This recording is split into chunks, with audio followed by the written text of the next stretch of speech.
Hi, I'm Douglas Ferguson. Welcome to the Facilitation Lab podcast, where I speak with Voltage Control certification alumni and other facilitation experts about the remarkable impact they're making. We embrace a method-agnostic approach so you can enjoy a wide range of topics and perspectives as we examine all the nuances of enabling meaningful group experiences. This series is dedicated to helping you navigate the realities of facilitating collaboration, ensuring every session you lead becomes truly transformative. Thanks so much for listening. If you'd like to join us for a live session sometime, you can join our Facilitation Lab community. It's an ideal space to apply what you learn in the podcast in real time with peers. Sign up today at voltagecontrol.com/facilitation-lab. And if you'd like to learn more about our 12-week facilitation certification program, you can read about it at voltagecontrol.com. Today, I'm with Nathan Hughes at Detroit Labs, where he is the Chief Operating Officer and co-founded the business with 3 other founders 13 years ago. Welcome to the show, Nate. Thank you. I'm glad to be here. So great to have you. It's always fun to talk with alumni and folks doing great work out in the world. And I guess for starters, let's hear a little bit about your journey and how you started to begin what often people call this unexpected journey into facilitation. Absolutely. I'm a double alumni because I started and then paused and had to go do some other stuff and then came back and finished. So I like to think that I've gotten a lot of face time with facilitation. Get the benefit of multiple cohorts, building the network even bigger. Lots of friends. Yeah. Absolutely. Yeah, thanks. So right now I'm Chief Operating Officer, like you said. I'm in the technology side, so information technology. I started my career in the 90s at the University of Michigan, library science, helping install database systems and things like that. I got into development, did a lot of contracting, so did a lot of individual selling myself to win a deal and then go and hopefully do that deal well enough that they would want to hire me again and move through a couple different contract companies that sort of collected all of us up and offered services and things like that. Sort of traditional, maybe 10, 15 years after doing that, build up some skills, got into a little bit more leadership, a little bit more management, started managing some small software teams and then some larger software teams, and then got involved in managing software network teams and system administrators and things like that. About 13, 14 years ago, I got an opportunity to help co-found this company, Detroit Labs, which is a services company. My whole life has been services. I've just always been I think of it as technology hospitality. So I've always been in that side of the business. And this was a business that the first week we were talking about, we're going to go very heavy and focus on some of the startups that were starting in Detroit. I'm in the Detroit area. Detroit Labs is the name of the company. And how all of that changed so rapidly. And I was going to go in and I was going to be in charge of the web development side. That was some of my background. And then we had mobile development with another founder. And within about a month, decided, you know what, web development in 2000, when was this? 2011, 12, 13 years ago. Web development was very commoditized. This might not make sense for a business, so changed it and focused on mobile. And we're going to focus and do only with the startups that are in the startup community here. They're startups, they don't have money, and we're trying to build a business. We want clients that can pay. We started immediately to change that. And just flux and change in all these plans that we had immediately going off in different directions. And how do you keep on top of that? And how do you create some consistency, some stability when you're in the middle of that sort of startup whirlwind? And we've been doing it last 13 years. We've pivoted and changed the business a couple times. When we went through the pandemic, we obviously changed, like everyone else, another pretty radical situation where we could send everyone home and work from home easily as a technology company, but the kinds of services and products and things like that we offered had to change radically because all of a sudden people wanted to buy something else. And so it's been as you would expect, it's been nonstop sort of find something that works, do that for a little bit. All of a sudden, it seems like it's not working as well. Let's change. Oh my gosh, we got to change everything again. We got to talk in a different way. We have to communicate this to a whole team a different way and move into something else and repeating that. And I think we feel like we do that pretty good. I don't know if any organization does change management and that kind of thing well, but I think we do it okay. And I'm pretty pleased with okay. And a lot of it is because we spend a lot of time focusing on communication and message and mentoring and coaching and partnership within the company, as well as partnership with our clients and all of those good things. And so there was a point when I was doing a lot of, like in labs, I started out as a developer, and then I got really heavy into people ops, and then I got heavy into operations. And during my people ops side, I started doing a lot more training. I actually offered up packaged training as well as putting together workshops that were specific to the kinds of things that we were doing at labs. This is what leadership means at this company and in the way we structure teams, or this is how we collaborate and do these kinds of projects, and how do we sort of talk to that or give presentations, workshops, etc. And I was doing that and finding out that I sort of liked it. And then I realized, I really like this a lot, like this more structured piece.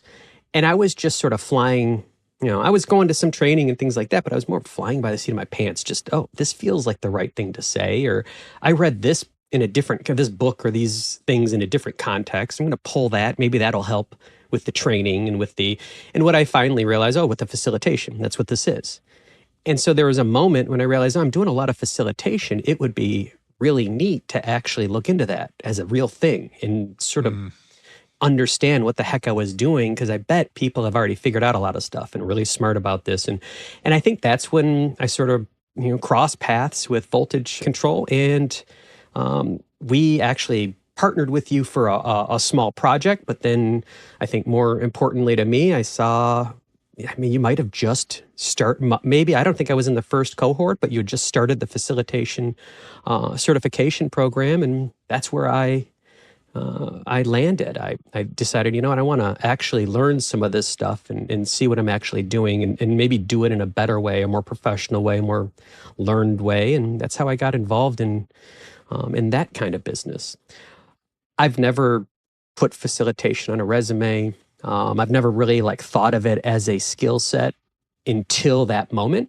And then after that, I thought, oh, wow, this is really a rich and comprehensive sort of book of work and set of skills that if you know it exists and you can start focusing on it, you can actually get better and practice and things like that. So that's sort of, it's been in my head as this is what I'm doing. Okay, let me look at that and let me see if I can get better when I'm doing my normal job, which is never, hey, Nathan, can you come facilitate? It's, hey, Nathan, can you jump in and do this work? And in my head, I translate it to, oh, here's some facilitation I'm going to do.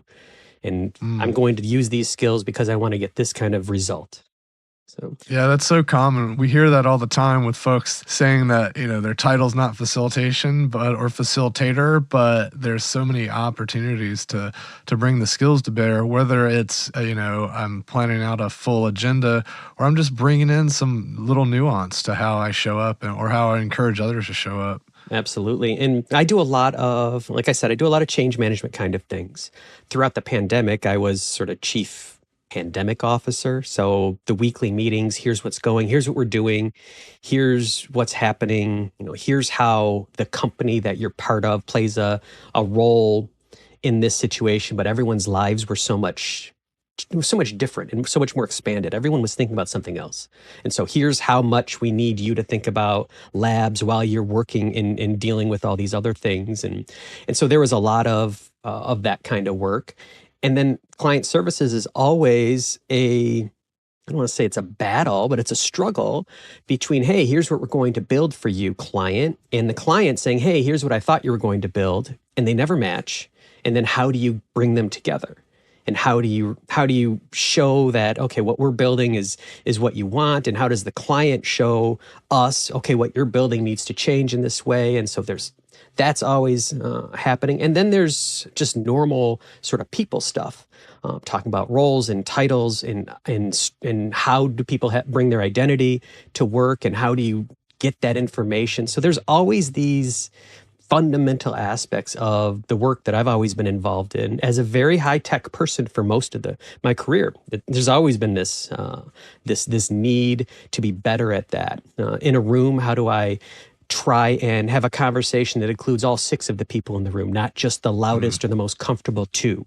Or in a communication that I'm putting together, how do I leave it open so it's collaborative, not an ultimatum, or not cut and dry, or open myself up to risks in the future? Like, there's all these bits that have always existed, and I feel like I have a better chance of getting some of them right now that I've studied some of this stuff and practiced some of this stuff in a formal way.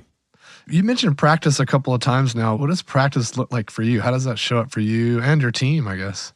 So I've always had this notion that, or this feeling that when you're at whatever you're trying to do, but when we're talking about work. So when you're at work, there are things that are important, but they're hard to practice because they only show up maybe when it's the stakes are the highest.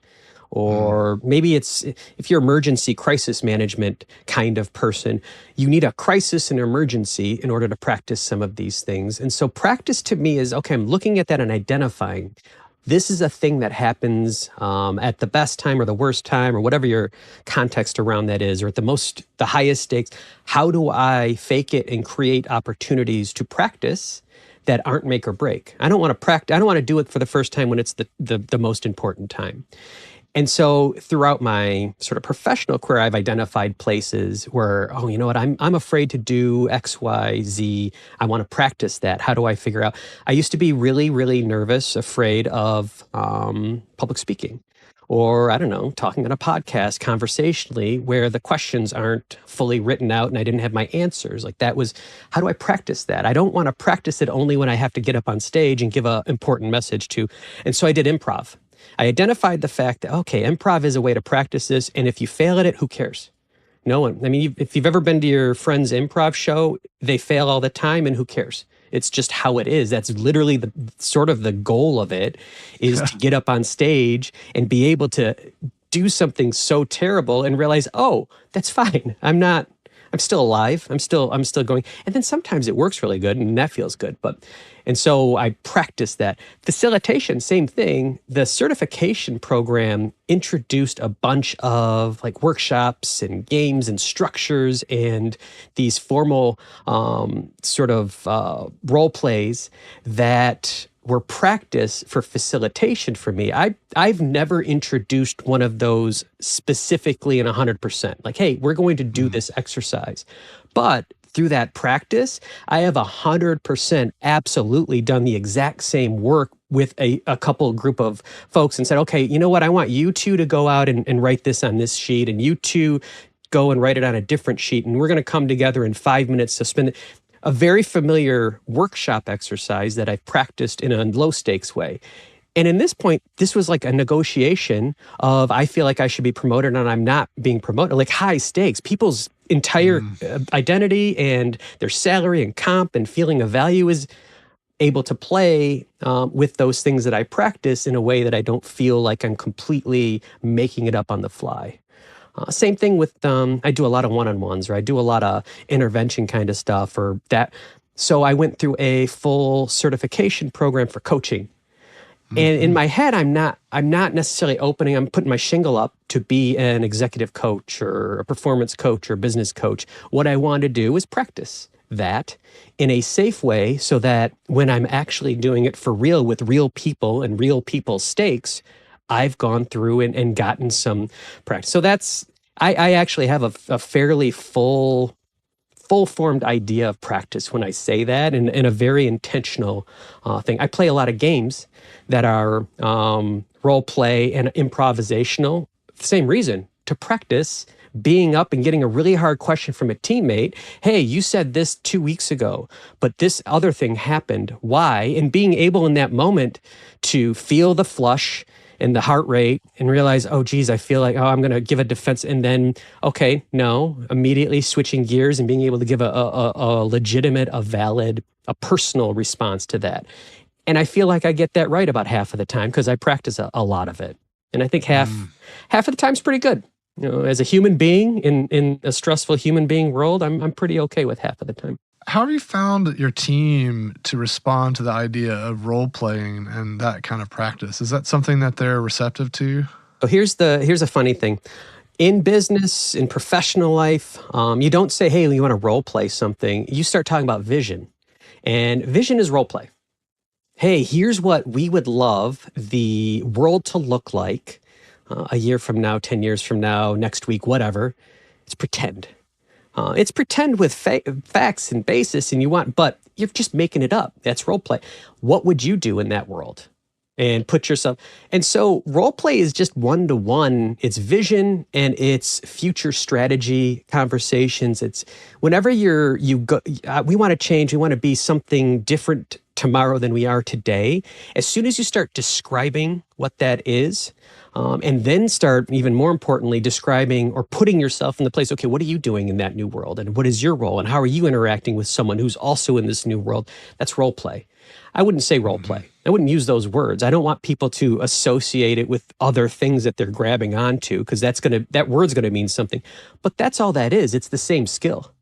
And your body, I'm convinced that your body doesn't know the difference. When it starts flooding like stress hormones or excitement or nervous energy, whatever that is, those stress hormones are the same whether you're doing role play because you're on stage in an improv show, or you are talking to 40 people in your company, or you're giving the most important sales presentation to this client that your body floods you with the same hormones, the same stress, the same chemicals.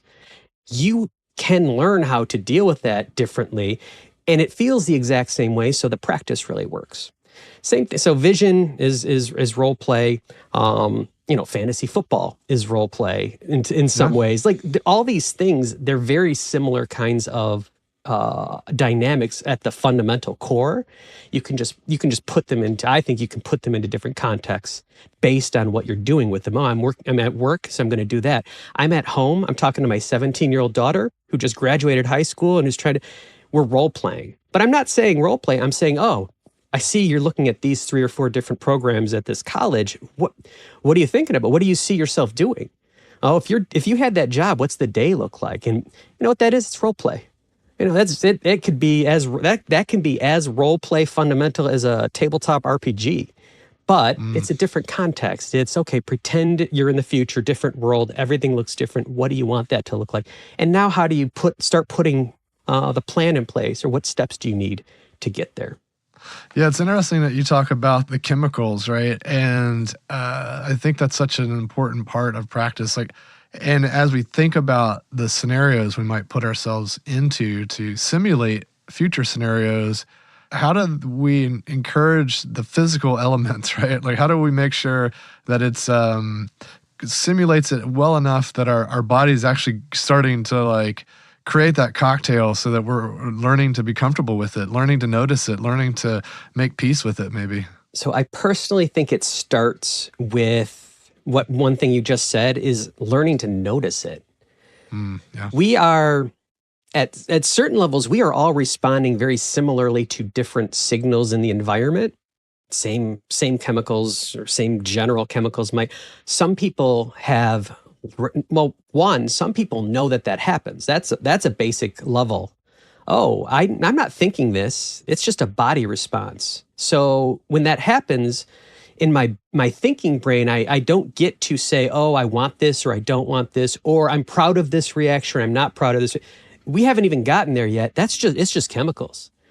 And knowing that is a good first step. And then the second step is to notice those chemicals. Oh, I feel like this recording about 5 minutes in, maybe even earlier, I felt some of the chemicals that I feel when I start getting, it's nervous or it's fear, but then it just gives me energy because I've learned to notice it and say, oh, that's happening. Here's what's going to happen. I'm going to talk maybe too fast if I don't notice that. I'm going to run out of breath because I talk even way too fast if I don't notice it. But also if I notice it, I can use that to use that energy. And that can be excitement just as much as it can be fear. And so then I can use that. So the second part, after knowing it actually happens, there's a biological thing, that piece of knowledge. The second part is learning to recognize it, notice it in yourself. And I don't know, I know what it feels like in my body. I can't really say, oh, this is what it'll feel like in someone else's. I don't know that. But I can say you probably feel it as well if you're trying to learn this. Recognize that and then pay attention to what you do with that. Don't start immediately saying, oh, I'm going to change. Just pay attention to what you do. We've all learned from our upbringing how I think maybe a lot when you were kids, whatever your kid situation is, it trains you, teaches you how to deal with some of these, a lot of these reactions, responses. Maybe if you were a sports kid, you've got that context. If you were in a house that was maybe more difficult, you've got that context. If you were in a rich upbringing, a poor upbringing, whatever. As kids, we learn, but as adults, I think we sometimes don't re-examine and relearn that stuff. And so the third piece is realize you have natural responses to that physicality. They don't have to be those responses forever. And sometimes you have to make a specific effort. So I'm going to change how I feel. You know what? I don't want to run out of breath anymore. When I'm in this kind of situation, because I get so excited, I just let it go and run away. So I'm going to notice that and I'm going to change my specific behavior to do something else. You can relearn those things. Or I'm not going to, when I feel this way, I'm not immediately going to jump and start throwing fists and fighting, because that was what maybe I did at 14. Well, guess what? That's an easy one, because at 18, 19, 20, you can't do that. Society stops you, but very few things are that clear. It's usually not that line. And so as facilitators, I think we get to notice that, recognize that, use that in ourselves, but then we also have to know that others that are in the room are going through that and help or facilitate that moment, that energy. Oh, wow, man, you get a group of folks that are the smartest in the world at something, and then you introduce something different and they're the dumbest in the world, and you're like, oh, what happened? Well, so much changes right in the room as soon as you introduce something that's new and people are unfamiliar with. So as a facilitator, if you know that, you can work with that and you can adjust to that in a productive way. Maybe I shouldn't have said dumb. So it really got me to thinking there, and this idea that the noticing is so important, and also the conversation you have with yourself around what you're noticing. Because I think a lot of times once we label something and interpret it to be a certain way, that sends us into a path and if we take that path, it may not lead us to where we want to go.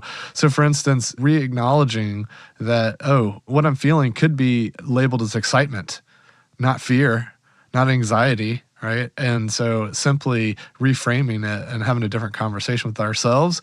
And then I love that you steered it toward the group as well. So like realizing that people in the room are having similar experiences, reacting to interpreting things, and helping the group renegotiate with themselves and maybe with each other how they're reacting to the things, and making it normal to be able to have these kinds of conversations.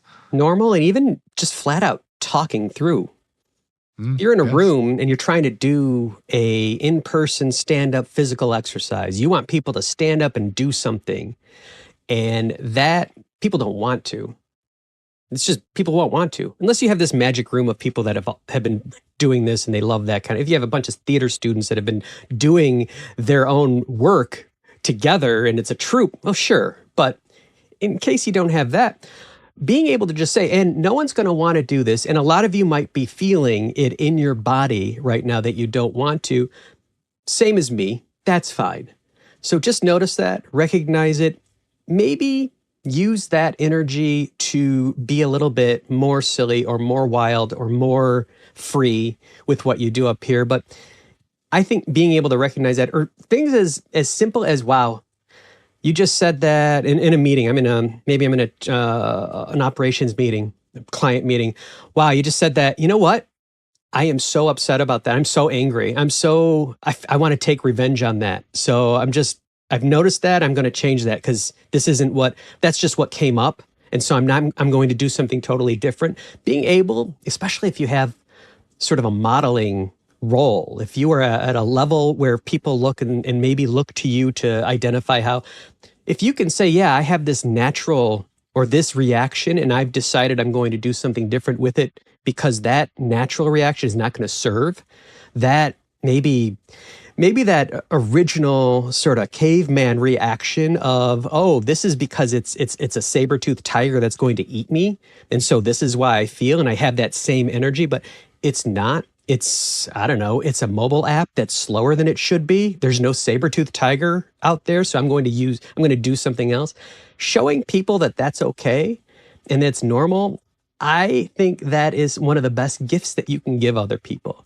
Is, yes, we're all just chemical, biological beings at the beginning of these, and we have all the choices in the world to go somewhere else.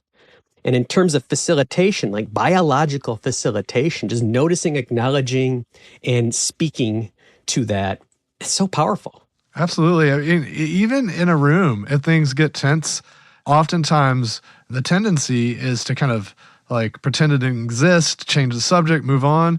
Actually taking a moment, just like we need to notice in our bodies when we're having a personal response, if there's a group response or someone's experiencing something in the room that's created tension or uncertainty, just taking a moment to say, I'm noticing that XYZ, fill in the blank. How does everyone feel about that? What does that mean? And allow the group to then do some group problem solving together. Turn it into a dialogue where we notice together. It's can create a lot of opportunity for better understanding, better collaboration, and better empathy, right? Because we can really start to get at the core of like, well, why did that surface? And it can be really powerful. I think way better than just sweeping stuff under the rug. Oh, and the connection possibilities with that as well. Oh, yeah. I mean, we all know that you go through a very difficult whatever together as a team. That team is so strong and they trust. They can individually be on the opposite sides of everything. They would never be friends. They would never hang out. They would never whatever. But you set a group of people through a very difficult situation. They start and get through that difficult situation together. Why are they so tight? Why are they so strong? I think because that creates so many situations for all of that to be stripped and for that raw reaction and response to be bare, to be visible, and to see that that's okay and no one's going to ostracize, no one's going to kick you out of the group, no one's going to send you to the side, everyone's going through that. And once you see that you trust, you get this feeling of trust and this feeling of connection that is, it might take a year to develop that in a more calm, normal way. It might take 2 weeks to do that in a really difficult project that you're in the trenches with someone together. And I think one-on-one, that's also a place where this comes in. A lot of times we're the facilitator. You know what that means? I'm the boss. I'm in control. Oh, I've got to have the answer. Oh, you know what? I have the movie moment Independence Day president speech. That's what I have to end every session with. And the goosebumps and everyone's cheer. No, it's not true. It's not true at all. And sometimes the best thing that I can come up with one-on-one, maybe in a group, but one-on-one when someone's just dropped something, is telling them, wow, all I can think to say is I have this, like my whole body, I feel like I'm on fire just hearing that. Tell me more. I don't have anything else. I don't have any insight to that. All I can do is share and connect how that has impacted me or that connection with someone else. And I don't need anything other than that. I don't need to give them any of the words and some logic or some solution. That's hardly ever going to be the thing that really works. All I can do is show them, yes, I'm also human, sitting on the other side of you, and this is the humanity that I am feeling on, and it's on display. You talked about the team creating opportunities for them to be more wild and free. I'm curious if you have any stories that kind of exemplify the team rising to that occasion. There is. So in terms of a workshop, there's a workshop that I used to do.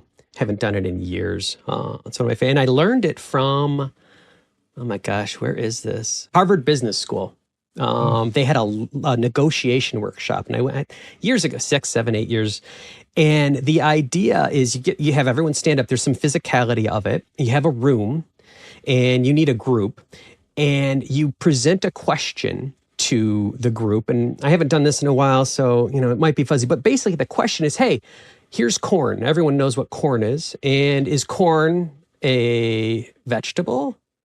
Is it a grain? Is it a fruit? Or is it, I think there's a fourth. Whichever one you like, move to different corners or whatever. And And so the intent of this is to show the power of a group or one person in a group having a strong opinion and how that affects. And then you go through a couple rounds of sort of debate, mini debate. We think it's this because, no, we think it's that because, we think it. And the spoiler on this, I hope I'm not spoiling corn for anyone. The spoiler is there is a definition for corn that fits every single one of these things. It is a plant. It is a vegetable. And these are government, the FDA will define it in all of these different ways. It is a grain versus plant versus, so anything anyone said is right. But what happens in the room as they're up and their whole bodies are engaged, because you have to move around and you have to come in, you bring the whole, and it's intentional, you bring them all into the center to debate a certain thing and this, and then they move. And so you have detractors that move to a different corner and the whole room is like, ooh, look at that. And one group usually collects the most and they've won. And then you just put up all the boring government pages and words that say, oh yeah, every single person is right because there's no definitive. And what happens, I think the energy around that and what you do up in the front is sort of prep that group to use the group dynamic as something that motivates their behavior. And when you see someone, and so you open it up, you're trying to break down some of these, I want to stand as my, no, you see someone, they give a good argument, go over there, jump ship immediately and this and that and do. And so that kind of workshop or that kind of little exercise is something that I love because it does lean so heavily into what it feels like when you're in a group doing something as a group with your brain and your body and how that energy can be so dynamic. Yeah, even just getting people to move around is so hard. Is an amazing thing to do, and it can be hard, as you say, but if we can get people doing it, the more they embody something that you connect to it in other ways, it kind of comes back to the chemistry stuff we were talking about earlier. There's another thing that I have done a couple times with certain teams where, how when whatever it is, it's a meeting, it's a group, it's something recurring. And you've got the same people that show up and they're going to be, this is more physical space, but same group shows up, physical space, sits down. The place they sit down that very first meeting is the place they will try to sit down for the rest of their lives. Until they are in the grave, they will want that same spot. And what I've done and what I've noticed is sometimes I do a lot of change management. Sometimes when you do change management, the first thing you need to do is signal that it's time for change. Changing someone's seat is such a violation of the norm and the status quo that I believe that it's one of the most powerful ways to signal, we have to do something different. And we're starting off by you can't sit in that same seat and you have to sit somewhere else. And it's nothing. It's so meaningless. It doesn't matter. Like, this is a meeting room. This isn't someone's desk, office, chair, whatever. It's just, we're in this meeting room and you always sit next to her, this or that. So that the physicality of it is so important. At even the most minor, meaningless, smallest levels, people get so upset and so offended at that smallest. And that's the intent. Because I'm sitting up there saying, yes, we have to dramatically change. We can never do the same thing that we just did. And it starts here with, that's why I'm on this side of the room versus that. Or that's why I'm in this seat. And everyone, because that model in your head has to break, and it has to start breaking somewhere. And as facilitators, I think one thing that we need to do is look for the ways that we can drive whatever we're trying to achieve in a room, whatever we're trying to help a group or a team move towards with all of the different senses. And not just, and we talk a lot about the visual side and the sound side, and the physicality, and it is harder in a more remote world, but the physicality is just as important, and sometimes more important because it is stunted in a lot of our white-collar professional lives. And so any little bit of physicality is like a gigantic bolt of lightning. Yeah, the seat's a fascinating thing. There is a strong sense of identity when it comes to, where you're sitting. And, there's a reason why people bring their photos of their family and decorate their little area, that it's their little slice of the office that they've planted a flag on. And but there are other ways that identity shows up And it has a big impact on change management, because if people have kind of created some roots around their identity in this place that needs to shift now because there's some change coming. That can be really scary for folks, right? They feel like they're having to sacrifice that piece of their identity, or they're getting uprooted. I'm curious how much you've noticed these things, or if you have some interesting kind of facilitation style tactics that help with people as they're kind of struggling with that identity shift. It's a good question. That's a big one. Because you're right, it is fundamental to change management. If you're doing something that's worth a change management process, it probably means it's big enough that it's important and it counts in some way. It might count towards titles or promotions or raises or something, performance. And it is responsible for results that matter. Like, why would you do a change management process to change something that doesn't matter? And so, knowing that, you've got to prepare yourself for that. There are a couple things that I see. And one is getting down to the bare metal in terms of transparency around what you're trying to achieve. I think what I've learned is it's seldom worth spending a lot of time talking about why the old thing needs to change. But sometimes that's the trap. You feel like, oh, I'm going to explain why, the old thing didn't work or was bad or this or that. And all you're doing is recentering and focusing on and making sure that old thing that you're trying is still the center of attention.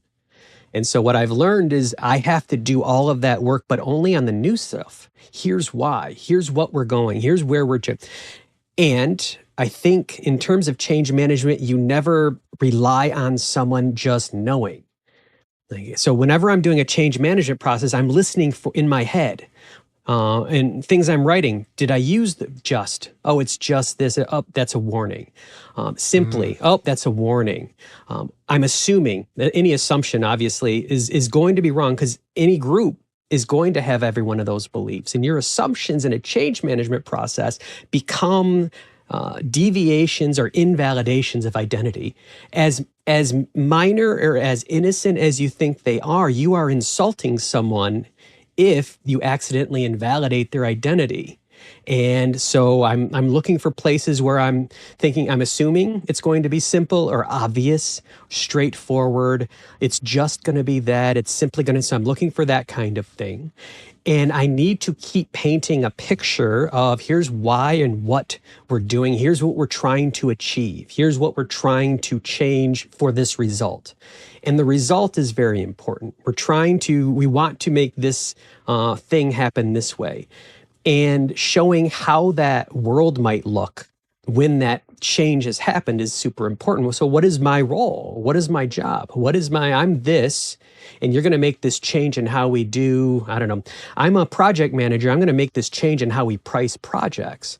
How do I know that we price projects wrong, but it's still a way that I know and I'm comfortable with. What am I doing in detail? And that's so hard because a lot of times you don't know yet. You've got to go through the change manager, but you have to be able to talk through it. You have to be able to show this.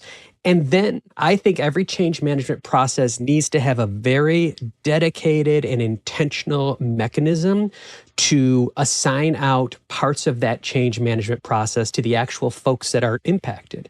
We need this result. I need you to figure out how this thing works as That's part so of that. key. And this other person, you are this role, I need you to figure out how we get to, I want you to go, the change is we need to go from 63 over here to 92. That part of it, please figure out how to do that. Also, I'm going to tell the organization you're in charge of doing that. I'm going to rally up all the support you need because you're not operating on your scale. You're operating on a strategic scale, not an individual scale. So people need to support you, and people need to, and it's visible, and I need you to do this work. And when that happens, I am validating and judging it based on, does it get me to the result? I'm trying my damnedest to get rid of that, oh, I'm in charge, so let me look at how you're actually doing it and give you all the judgment there. I'm trying not to do that. only trying. Now I'll look at it, and if I know it won't work for some reason, I might try to carefully, this is, yes, that, whatever. But a lot of times, I would say more often than not, that's not the problem, is the actual change. We want to get to this result. Let me look at how that's working, and involving folks very intentionally and specifically in getting to the. Do I do that all the time? No.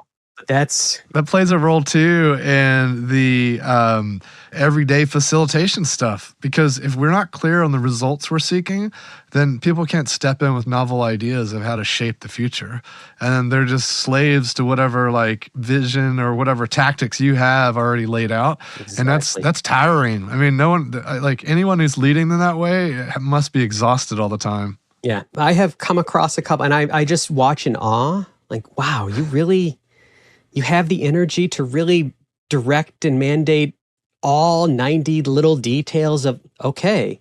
I mean, bless you for that, but I could never even comprehend that. That's so much work.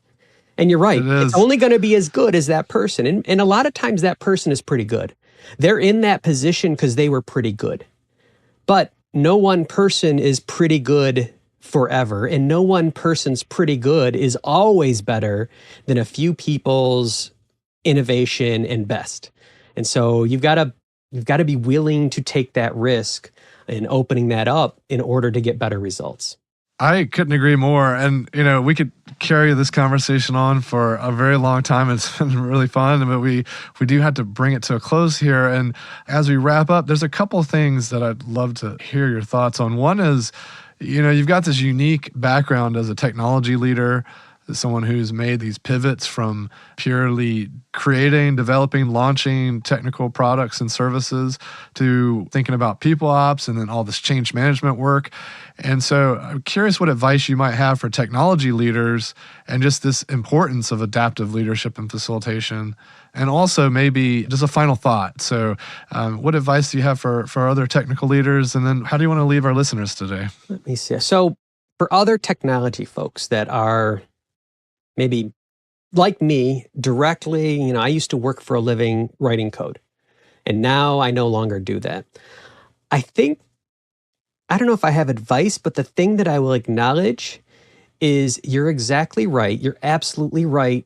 It was so much fun writing code, and it was so satisfying to have that direct feedback that I did a day's worth of work and did something for real. And now I can see it at the end of the day, something has changed. It is so different. And I will say so much more difficult to find value or find satisfaction as you get away from that direct one-on-one.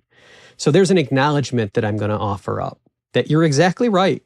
It was a lot easier and sometimes a lot more directly fun to be that.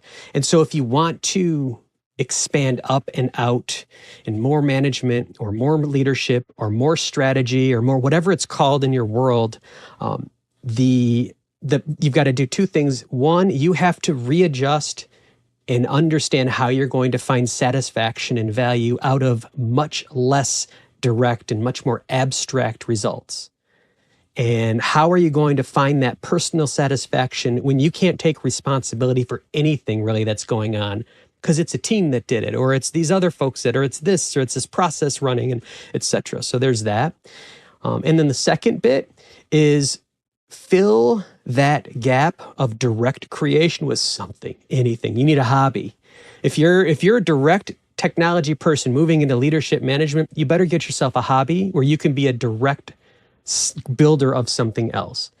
And I don't care if it's a hobby, you're still in technology, or it's a hobby, woodworking is mine, or it's a hobby, something. You've got to keep that. You've got to keep and create for yourself a way to directly contribute so you can have that little selfish bit of satisfaction of your thing that you do, and also continue to work on how do I value and how do I enjoy the larger, less directed work that I am achieving results in. So that's what I would say if you're in my spot. And that's what I've learned for me. Wise words. I think a final thought is you can change how you react and respond to this biology. Like this point that we were talking about, my final thought is I think it is possibly the most powerful thing you can do to rewire and retrain your body and your brain to abandon the ways that you've learned in the past as a child or whatever. All of us survive childhood. None of us get through childhood. We all survive childhood. So the way that we survived childhood, retraining yourself to use those exact same responses, take those skills, take those strengths forward, but then decide how you want those to be in your actual professional world, your adult world, your non-child world. That's my final thought is there's nothing more powerful and satisfying than being able to do that. And you'll be doing it forever. None of us, you never get to stop doing that, but that'd be my final thought. That sounds like a worthwhile journey. Thanks for being on the show, Nate. I really appreciate it. Thank you. This was fun. Thanks for joining me for another episode of the Facilitation Lab podcast. If you enjoyed the episode, please leave us a review and be sure to subscribe and receive updates when new episodes are released. We love listener tales and invite you to share your facilitation stories. Send them to us on LinkedIn or via email. If you want to know more, head over to our blog where I post weekly articles and resources about facilitation, team dynamics, and collaboration. voltagecontrol.com.